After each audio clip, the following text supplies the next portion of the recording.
Jake Morrison stood on what used to be Fifth Avenue in New York City. The street was gone now, replaced by melted glass that stretched as far as he could see. 3 months ago, the sky had filled with bright lights that lasted only seconds before everything he knew disappeared. The Krellian Empire had struck Earth without warning, turning 12 of the world's greatest cities into craters of death. Amy Rodriguez walked up behind him, her boots crunching on the radioactive glass. She carried a tablet with numbers that made Jake's stomach hurt. 200 million people had died in those few seconds when the alien ships opened fire from space. New York, London, Tokyo, Moscow, and 8 other cities were simply gone, erased by weapons that turned matter into energy. "The Council wants your report," Amy said quietly. Her voice was different now, harder than it had been before the attack. Everyone's voice was different now. Jake nodded and followed her back to the transport that would take them to the hidden base in the Rocky Mountains.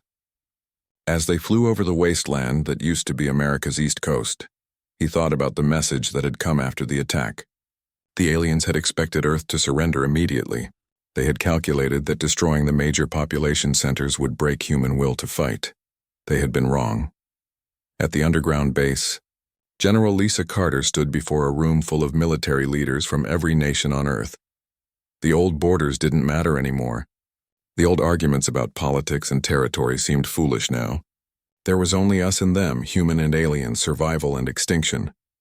"Dr. Blake has finished his analysis of the alien technology," Carter said, gesturing to a thin man with tired eyes. Henry Blake had been studying the wreckage of crashed alien scout ships for weeks, trying to understand how their weapons worked. Blake stood up slowly. "The Krellians are what we might call mathematical conquerors," he began.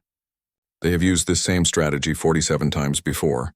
They arrive at a world, destroy the major population centers, and wait for surrender. Every species they have encountered has given up after the first demonstration of their power." Someone in the back of the room asked what made humans different. Blake looked around the room before answering. Every other species they conquered was unified under a single government or empire. When they destroyed the capital, the entire civilization collapsed. Earth has 200 different nations, thousands of different cultures, and no single point of failure. Jake thought about that as Blake continued explaining what they had learned. The aliens were not particularly creative warriors. They had developed their technology to be overwhelmingly superior, but they had never learned to adapt when things didn't go according to plan. They expected fear and surrender, not anger and resistance. "They have sent us another message," Carter announced, activating a holographic display.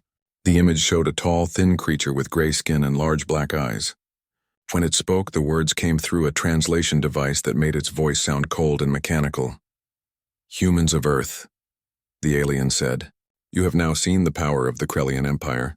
We have destroyed your major cities to demonstrate that resistance is futile. You will now surrender your military forces, disarm your population, and prepare for integration into our empire. You have 1 month to comply."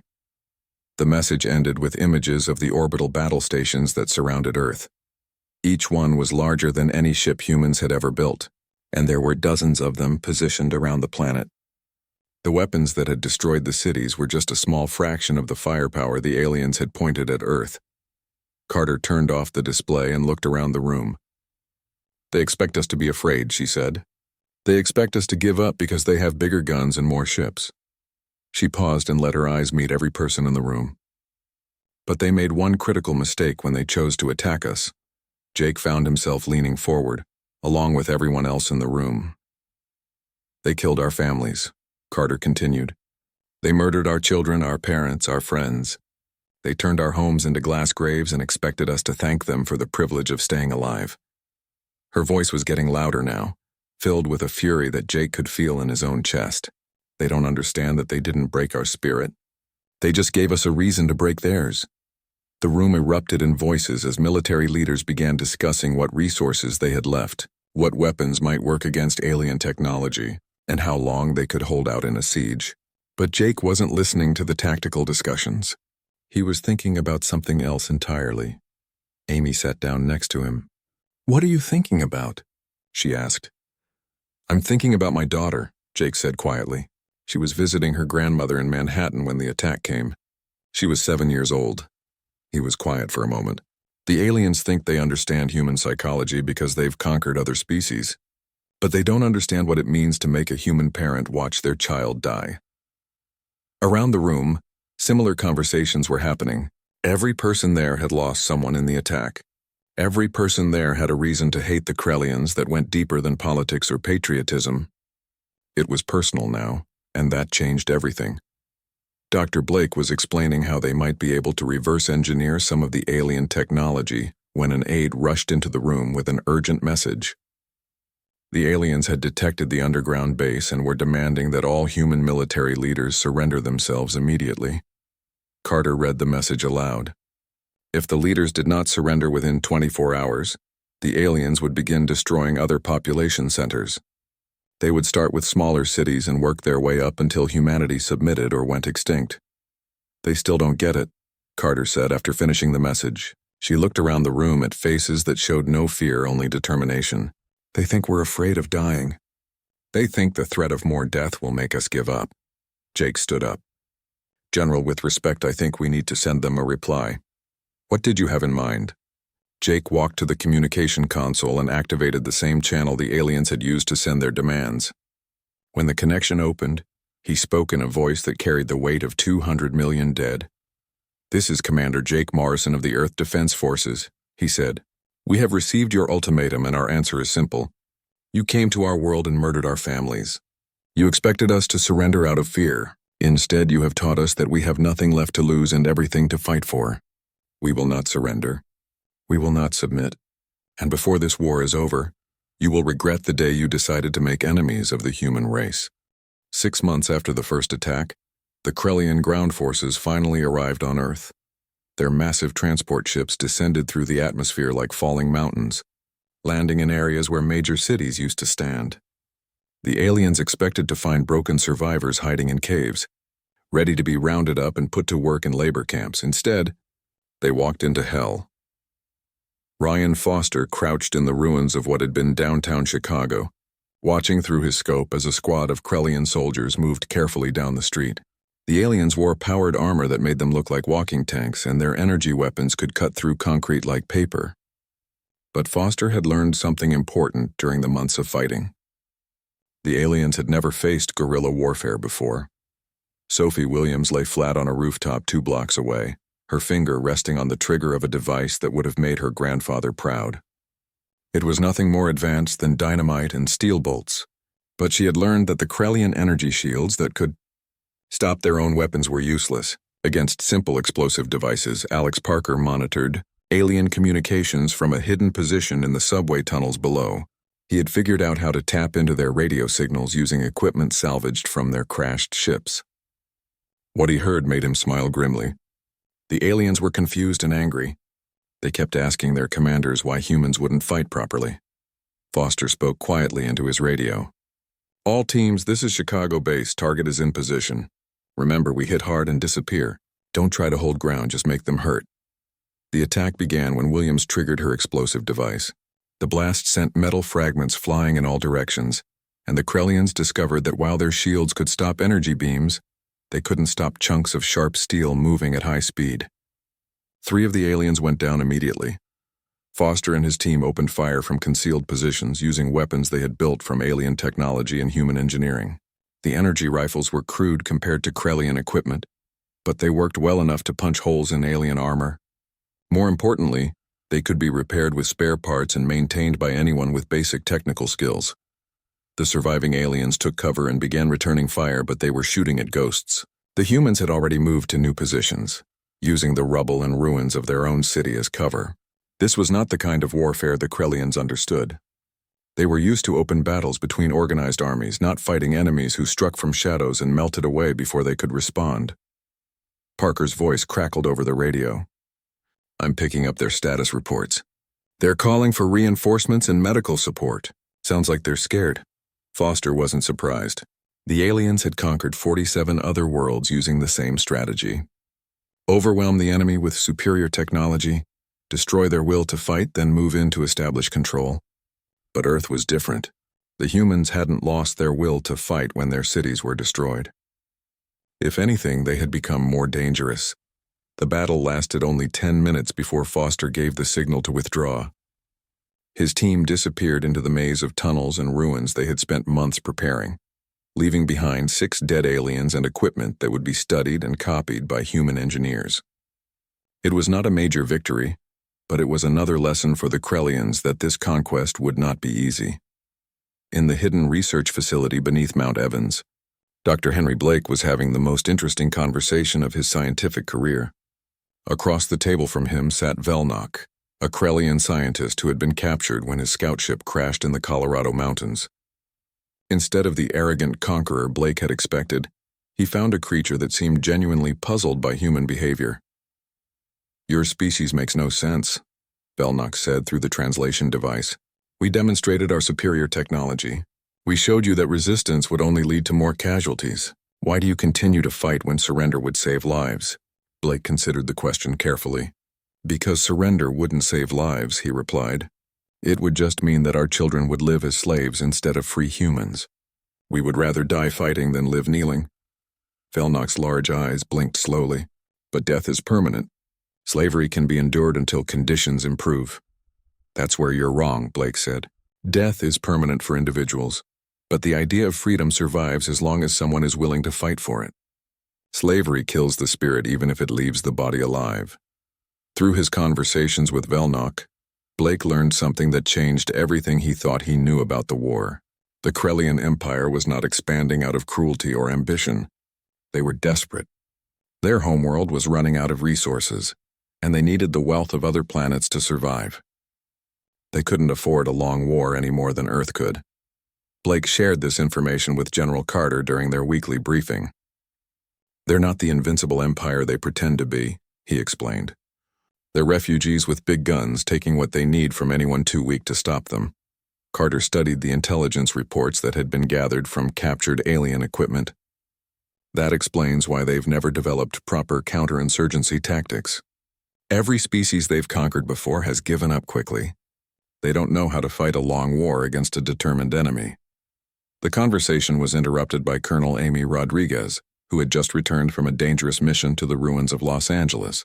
She carried with her something that would change the entire course of the war.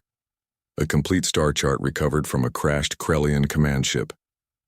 "Look at this," Rodriguez said, spreading the holographic display across the conference table. The chart showed dozens of star systems with detailed information about each world the Krellians had conquered. "We're not the only ones fighting them. There are resistance movements on at least 6 other worlds and probably more that are keeping quiet." Carter leaned forward to study the display. "Can we make contact with them?" "I think so," Rodriguez replied. "The same technology that let us tap into their communications should work across interstellar distances. We could coordinate resistance activities across multiple worlds." Blake felt a surge of excitement as he realized what this meant. If we can turn this into a galaxy-wide rebellion, the Krellians will be fighting on dozens of fronts instead of just one. They don't have the resources for that kind of war. Over the following weeks, Rodriguez worked with Parker and other communications specialists to establish contact with the other conquered worlds. What they discovered was even better than they had hoped. The Krellians had been recalling military, units from across their empire to deal with the Earth. Problem: worlds that had been under heavy occupation for years suddenly found themselves guarded by skeleton crews. The first coordinated strike happened on a mining world called Tethra, where the local population had been waiting decades for a chance to fight back. Armed with human-designed weapons and tactical advice transmitted from Earth, they overwhelmed the reduced Krellian garrison in a single night. Similar uprisings began occurring throughout Krellian space as news of Earth's resistance spread. The aliens found themselves fighting not just one stubborn species, but a galaxy-wide rebellion that grew stronger every day. Foster received a message from General Carter while his team was preparing for another raid on Krellian positions. "Ryan, I want you to know that what you and your people are doing here in Chicago is inspiring resistance movements on worlds we've never even heard of. Every alien you kill, every position you take, every day you keep fighting is making it possible for other species to believe they can win their freedom too." Foster looked around at his team. These men and women who had lost everything but refused to give up. Williams was cleaning her rifle with the same care a surgeon used with medical instruments. Parker was studying captured alien communication equipment, looking for new ways to disrupt their operations. They were tired, hungry, and fighting against impossible odds, but they were still fighting. "Tell the general we're just getting started," Foster replied. "The aliens wanted to teach us about the price of resistance. I think it's time we taught them about the cost of conquest." 2 years after the first alien attack, the war had changed completely. What had started as a desperate resistance movement had grown into something the Krellians had never encountered before. A learning, adapting enemy that grew stronger with each battle. Kelly Thompson stood in what used to be a Ford manufacturing plant in Detroit, but now served as humanity's most important secret shipyard. Around her, teams of engineers and mechanics worked day and night to build something that shouldn't have been possible. A fleet of warships that could challenge Krellian technology in open space. The ships didn't look like anything either species had built before. They combined sleek alien energy weapons with thick human armor plating, advanced Krellian shields with redundant human backup systems. Where alien ships were built for elegance and efficiency, these hybrid vessels were designed for one purpose: to keep fighting even when everything went wrong. "The first squadron is almost ready for testing," Thompson reported to Admiral Jake Morrison, who had been promoted after General Carter died in a Krellian orbital bombardment. "They're not pretty, but they'll take a beating and keep shooting." Morrison walked around one of the completed fighters, noting the thick armor plates welded over critical systems and the multiple backup power cores that would keep the ship operational even after heavy damage. "The aliens build their ships like sports cars," he said. "Fast and powerful, but they fall apart if you hit them hard enough. These look like they could ram through a brick wall and keep flying." That was exactly what Thompson had been trying to achieve. Through 2 years of studying captured Krellian technology, human engineers had discovered something important. Alien ships were designed by a species that had never faced determined opposition. They were built to overwhelm enemies quickly, not to survive prolonged combat against an enemy that refused to give up. In another part of the facility, Dr. Henry Blake worked with a team that included both human scientists and captured Krellian technicians who had begun to question their empire's methods. The breakthrough they had achieved together would have been impossible for either species alone. The key insight came from Velnok, Blake explained to Morrison during their weekly briefing. "Krellian technology is based on the assumption that more power always equals better results. They never learned to build systems that could function efficiently under adverse conditions." Blake activated a holographic display showing the internal structure of a Krellian warship next to one of the new human designs. "Look at the power distribution. The alien ship has one massive reactor feeding all systems through a centralized network. If you damage the core, the entire ship dies. Our design uses 6 smaller reactors with independent backup systems. You'd have to destroy every single one to stop the ship from fighting." This philosophy extended to every aspect of the hybrid warships. Where Krellian vessels had single-purpose weapon systems, human ships carried multiple types of weapons that could function independently. Where alien ships relied on sophisticated computer networks, human vessels could be operated manually if necessary. Colonel Amy Rodriguez had spent the past year establishing contact with resistance movements throughout Krellian space, and her reports painted a picture that filled Morrison with hope. The galaxy was on fire with rebellion, and Earth was becoming the symbol that other species rallied around. "The uprising on Kalos Prime succeeded last month," Rodriguez reported. "That's the 7th world to achieve complete liberation from Krellian occupation. The aliens are having to redeploy forces from their core territories to try to maintain control." Morrison studied the strategic reports that showed Krellian ship movements throughout their empire. The aliens were facing exactly the situation their military doctrine was never designed to handle: simultaneous conflicts on multiple fronts against enemies who wouldn't surrender. "How many worlds are actively fighting now?" Morrison asked. 23 that we know of," Rodriguez replied, "and probably more that haven't made contact with us yet. The Krellians are having to spread their forces thinner every month." This was the opportunity Morrison had been waiting for.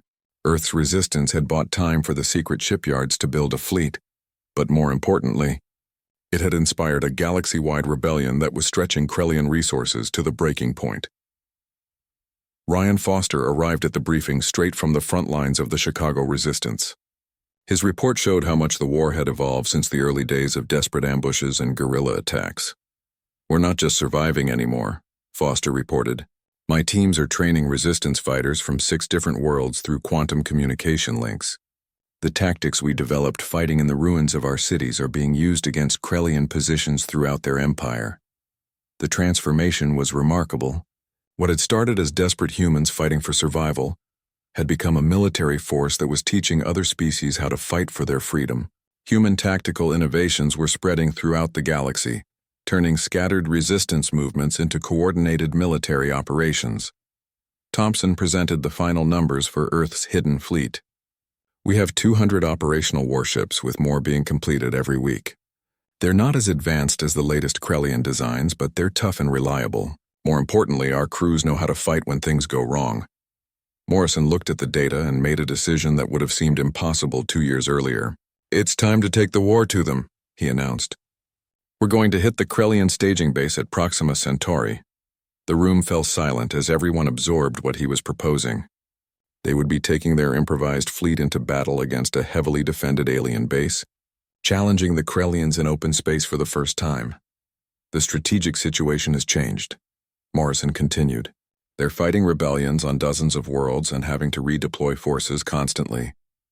Their forward bases are more vulnerable than they've ever been. If we can take Proxima Centauri, we prove to the galaxy that the Krellian military can be beaten in conventional warfare. Blake raised an important concern. "Admiral, our ships are designed for durability, not speed. If the battle goes badly, we won't be able to retreat quickly." Morrison nodded grimly. "Then we'll have to make sure it doesn't go badly. Doctor, what's the status of your special project?" Blake smiled for the first time in months. "The computer virus is ready for deployment. It's designed specifically to exploit the centralized nature of Krellian computer networks. Once it penetrates their systems, it will spread through their entire fleet within minutes. The virus was perhaps humanity's most ingenious weapon. It was built on the same principle as their hybrid warships. Where Krellian technology was elegant and efficient, human technology was chaotic and unpredictable. The virus would introduce random errors into alien computer systems, causing failures that their technicians couldn't easily diagnose or repair. Thompson had one final piece of good news. The resistance movements on 14 worlds have agreed to coordinate simultaneous attacks with our assault on Proxima Centauri. When we hit the base, uprisings will begin throughout Krellian space. They'll be fighting fires on every front. Morrison looked around the room at these people who had transformed from desperate survivors into the leaders of a galactic rebellion. Foster, the soldier who had learned to turn ruins into fortresses. Rodriguez, the intelligence officer who had connected Earth's struggle to resistance movements across the galaxy. Thompson, the engineer who had built impossible ships from salvaged alien technology. Blake, the scientist who had turned Krellian innovations against their creators. 2 years ago, the aliens thought they were conquering a primitive world, Morrison said. They expected us to surrender after they destroyed our cities. Instead, they created something they never imagined. A unified human military force with nothing left to lose and everything to fight for. He activated the holographic display showing the positions of Earth's hidden fleet. "Tomorrow we begin the journey to Proxima Centauri. We're going to show the Krellians and every other species in the galaxy that humanity doesn't just survive conquest. We fight back." The meeting ended with detailed planning for the most ambitious military operation in human history. As the leaders dispersed to prepare their forces, Morrison remained behind, looking at the tactical displays that showed the scope of what they were attempting. Amy Rodriguez approached him as he studied the star charts. "Admiral, do you really think we can win this?" Morrison considered the question carefully before answering. "Amy, 2 years ago I would have said we were fighting for the right to die with dignity instead of living as slaves. Now I think we're fighting for something bigger than survival. We're fighting to prove that freedom is stronger than fear, that determination can overcome superior technology, and that sometimes the species that looks weakest turns out to be the most dangerous enemy you could possibly choose to fight." 3 years after the first attack on Earth, Admiral Jake Morrison stood on the bridge of his flagship as the human fleet dropped out of faster-than-light travel at the edge of the Proxima Centauri system. 200 ships materialized in space, their hulls scarred from the 3 battles they had fought just to reach this point. The vessels looked like nothing the galaxy had ever seen before. They combined human engineering with stolen alien technology, resulting in warships that were neither elegant nor efficient, but possessed something more valuable: the ability to keep fighting when any reasonable military force would have surrendered. Captain Ryan, Foster commanded the heavy cruiser, New York's Revenge, a ship built from the wreckage of a Krellian battleship and powered by the fury of every human who had lost family in the first attack. His crew consisted of soldiers who had learned to fight in the ruins of Earth's cities, and they brought that same desperate determination to space warfare. "Admiral, we're detecting the Krellian base," reported Lieutenant Sophie Williams from the sensor station. 47 enemy ships in defensive positions around the station. They know we're here. Morrison studied the tactical display showing the alien formation. The Krellians had positioned their ships in a classic defensive pattern, using overlapping fields of fire to protect their base. It was exactly the kind of organized, methodical warfare they excelled at. "All ships, this is Admiral Morrison," he broadcast to the fleet. "Today we prove to the galaxy that the Krellian Empire can be beaten. Remember, we're not just fighting for Earth anymore. We're fighting for every species that has ever been conquered, every world that has been enslaved, and every person who dreams of freedom." The battle began when Dr. Henry Blake activated his computer virus from the science station. The malicious code spread through Krellian networks like wildfire, causing system failures throughout their fleet. Weapons misfired, shields flickered, and communication systems crashed as the virus introduced chaos into their precisely calibrated technology. Admiral Veltar commanded the Krellian Defense Force from his flagship, and he watched in horror as his fleet began falling apart around him.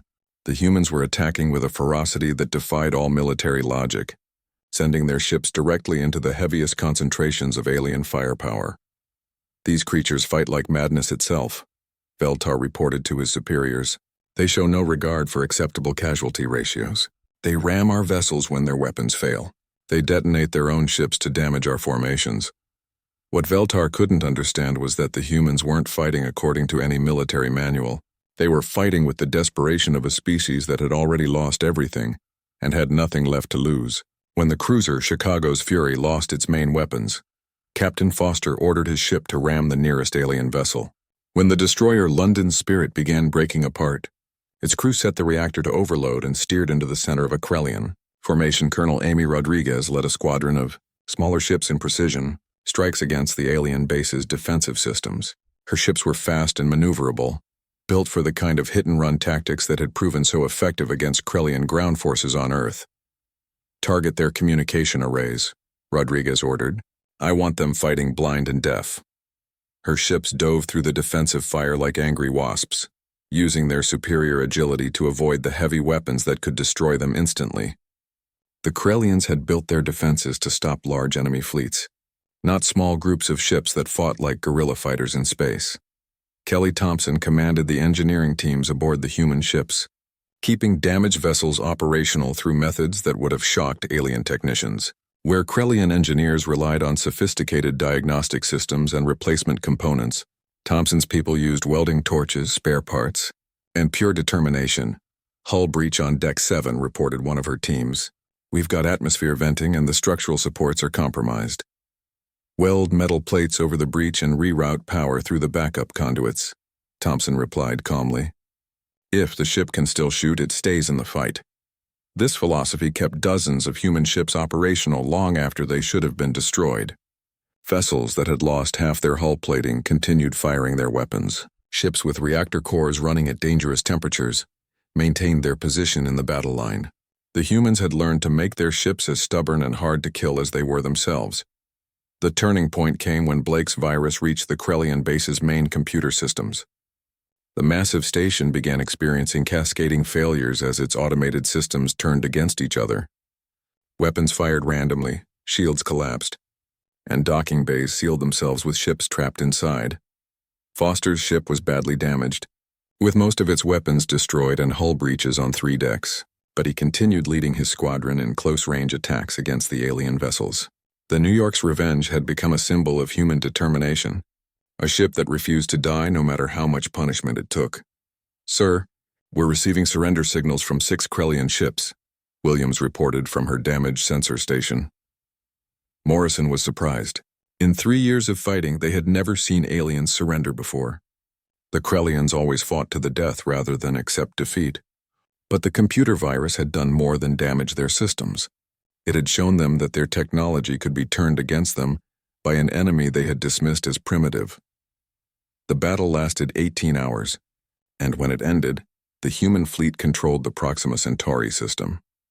They had lost 60 ships and thousands of crew members, but they had achieved something that every other species in the galaxy had believed impossible. They had defeated a Krellian fleet in open warfare. Morrison stood on his damaged bridge, looking at the tactical display that showed 37 captured alien vessels and a space station that would serve as humanity's first military base outside the solar system. But the real victory wasn't measured in ships or territory. Rodriguez approached him with a communication device that was broadcasting signals from throughout Krellian space. "Admiral, you need to hear this," she said. The device picked up resistance communications from dozens of worlds where uprisings had begun simultaneously with the human attack. Species that had been enslaved for generations were fighting back, inspired by news that the mighty Krellian fleet could be beaten. "The rebellion on Tethys 7 succeeded 2 hours ago," Rodriguez reported. "The aliens evacuated their entire garrison, rather than face a ground war against the local population. 4 other worlds have declared independence, and resistance movements on 6 more worlds are requesting human military advisors." Blake joined them at the communication station, his face showing exhaustion but also satisfaction. "The virus worked better than we hoped," he said. "It's spreading through their entire computer network, causing system failures throughout their empire. They're having to shut down major installations to prevent further damage." Morrison realized that they had achieved something even more important than military victory. They had proven to the galaxy that the Krellian Empire could be defeated, and that proof was inspiring resistance movements throughout known space. Foster's voice came over the communication system from his battered ship. "Admiral, we're receiving a message from Earth, General. Carter's replacement wants to know if we're ready for Phase 2 of the operation." Morrison smiled grimly as he thought about Phase 2. The assault on the Krellian homeworld itself. It would be the most dangerous mission in human history. A direct attack on the heart of an empire that had conquered 47 worlds. "Tell Earth we'll be ready in 2 weeks," Morrison replied. "We need time to repair our ships and integrate the captured Krellian technology. But after what we've accomplished here, I think we're ready to finish this war." Thompson's voice came over the ship's intercom system. "Admiral, with the technology we've captured and the intelligence we've gathered, I think we can upgrade our entire fleet. The next time we face the Krellians, we'll be fighting with their own weapons turned against them." As the human fleet began the work of consolidating their victory, Morrison thought about the journey that had brought them to this point. 3 years ago, they had been a broken species hiding in the ruins of their destroyed cities. Now they were the leaders of a galactic rebellion that was bringing freedom to worlds that had been enslaved for centuries. The war was far from over, but for the first time since the aliens had first appeared in Earth's skies, Morrison believed that humanity could win. The Krellians had made the mistake of thinking that superior technology was enough to guarantee victory. They had learned too late that sometimes the most dangerous enemy is the one with nothing left to lose and everything to fight for. Rodriguez stood beside him, looking at the communications from throughout the galaxy. "Admiral, do you think we can really defeat their entire empire?" Morrison considered the question as he watched human and alien ships working together to repair the captured space station. "Amy, I think we already have. We've proven that they can be beaten, and that's all the galaxy needed to know. The Krellian Empire isn't falling because we destroyed their ships." The human fleet arrived at the edge of Krellian home space, with only 80 ships remaining from the 200 that had begun the campaign. Admiral Jake Morrison stood on the bridge of his flagship Earth's Fury, looking at a tactical display that showed the heart of an empire that had once seemed invincible. Krell Prime hung in space before them, a world of gleaming cities and massive orbital installations that had never known the touch of war.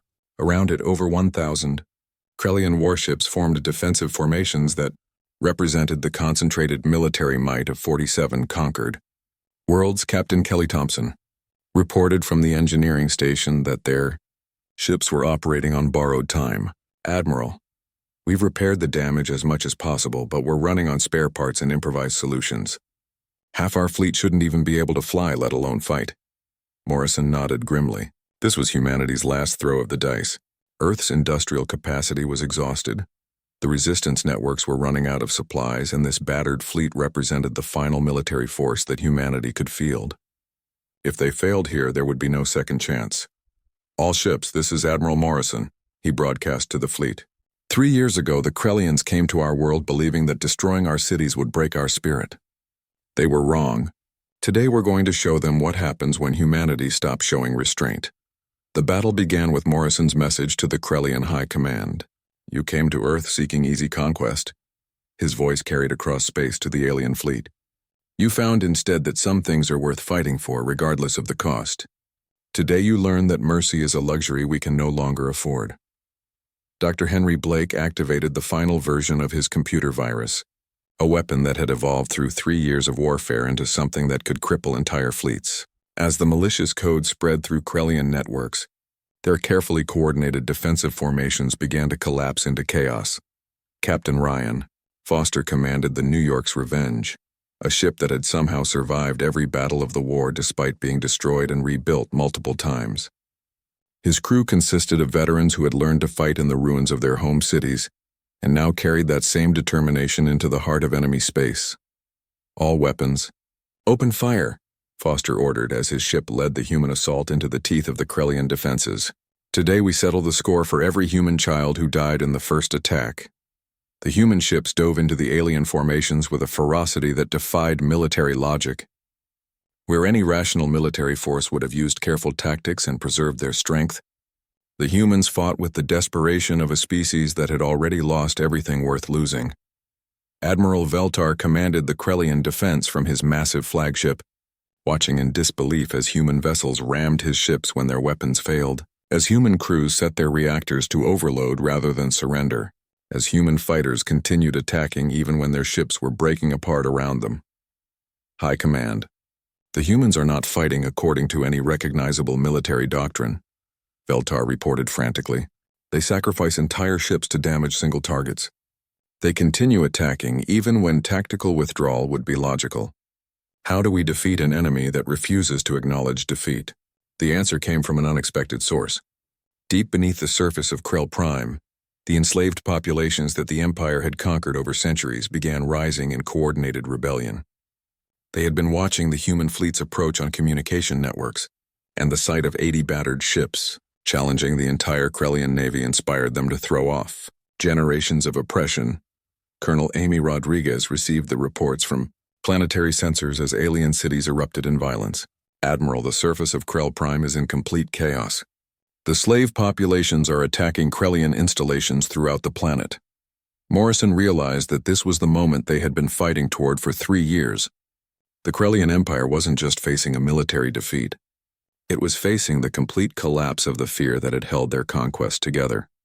Blake's virus reached critical mass in the alien computer networks, causing system failures throughout the defending fleet. Ships lost power, weapons misfired, and communication systems crashed as the chaotic human code overwhelmed the precise Krellian technology.